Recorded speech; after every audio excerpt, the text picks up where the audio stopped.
Shalom, shalom, Yasharala. It's your brother Mashayah coming at y'all with an edifying quick video through the power and spirit of Yahweh, Bahashem, Yahushua, Bahashem Rakakudash.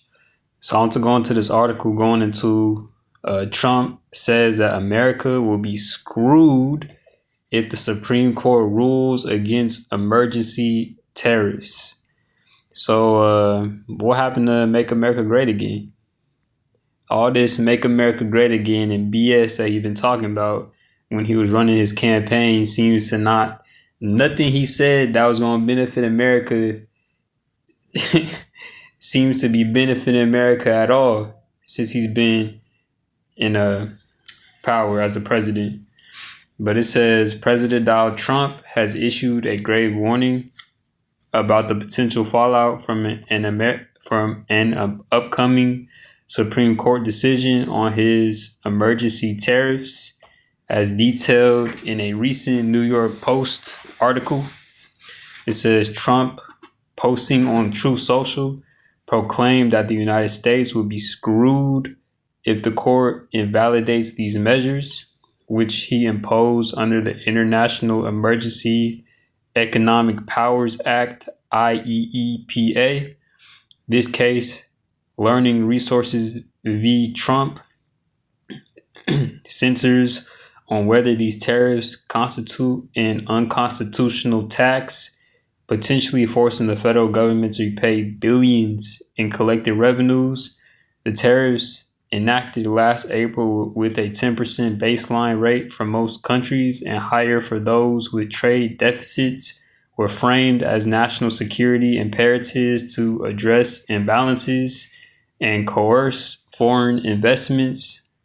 Delving deeper, the legal battle stems from a challenge by an educational toy maker arguing that the tariffs unlawfully burdened businesses. As of mid-December, these levies had generated $133.5 billion, with estimates suggesting repayments could balloon to hundreds of billions or even trillions when factoring in indirect costs like foregone foreign investments in U.S. factories and equipment.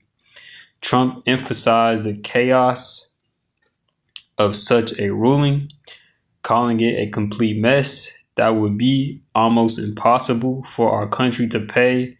This highlights the tariffs' dual role, not just revenue generators, but strategic tools that pressure trading partners into concessions, such as reduced barriers for American exports and commitments to domestic manufacturing. For instance, nations facing elevated rates often pledged investments to mitigate impacts, reshaping global supply chains in America's favor. From an economic perspective, the implications are multifaceted. A ruling against the tariffs could disrupt ongoing trade deals, erode investor confidence, and strain federal budgets amid repayment obligations. Treasury Secretary Scott Bessent downplayed the immediacy. Nothing that refunds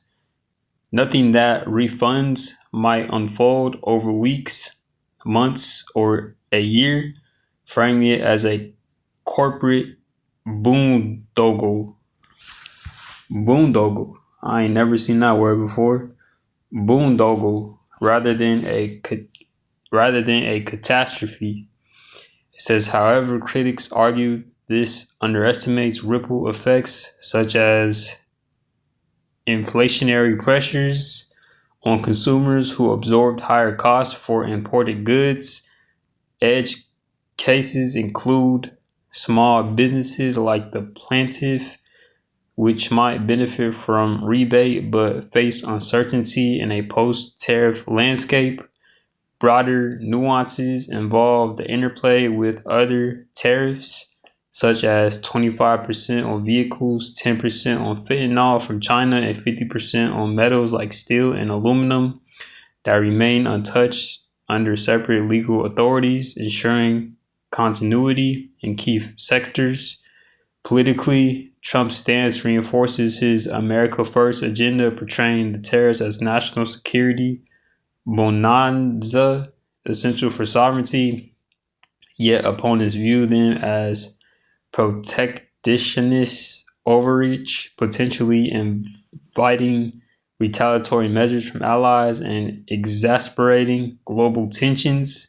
If the court sides with the administration, it could embolden future executive actions on trade. Conversely, a loss might prompt legislative reforms or new justifications to reinstate similar policies. Internationally, this decision could influence negotiations with major partners, signaling U.S. resolve or vulnerability in economic warfare.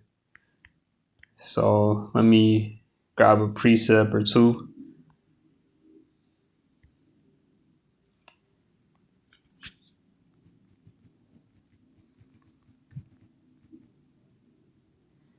A precept popping in my head is they would have healed Babylon, but she cannot be healed, by Jeremiah chapter 51, verse 9. It says, we would have healed Babylon, but she is not healed. Forsake her and let us go, every one into his own country, for her judgment reaches unto heaven and is lifted up even to the skies. So no matter how much these Edomites try to just put band-aids on these huge wounds that are surrounding Babylon, and how it's just wobbling. It's on its last leg, and they trying to hold it up so it don't fall over. But through prophecy, Babylon is going to come down with nuclear destruction. But with that, Yasharala, I pray y'all brothers and sisters were edified with this quick lesson. I want to give all praise, honor, and glory unto Yahweh, Bahashem, Yahushua, Bahashem HaKakodash. Shalom.